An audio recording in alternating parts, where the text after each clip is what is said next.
Ndahet nga jeta Neki Dredha, ish kryetari i Bashkisë së Vlorës në vitet 1998-2000, njëkohësisht babai i një tjetër ish kryebashkiaku në Vlorë, Ermal Dredhës.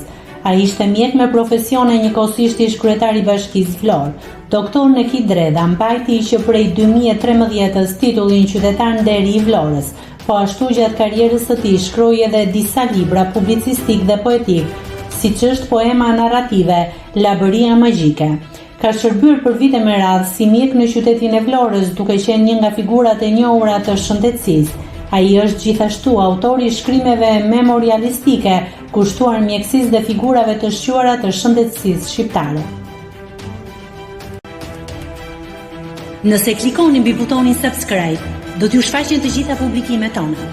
Ju ftoj t'i bëni subscribe kanalit, të pëlqeni videot dhe të lini komentin tuaj.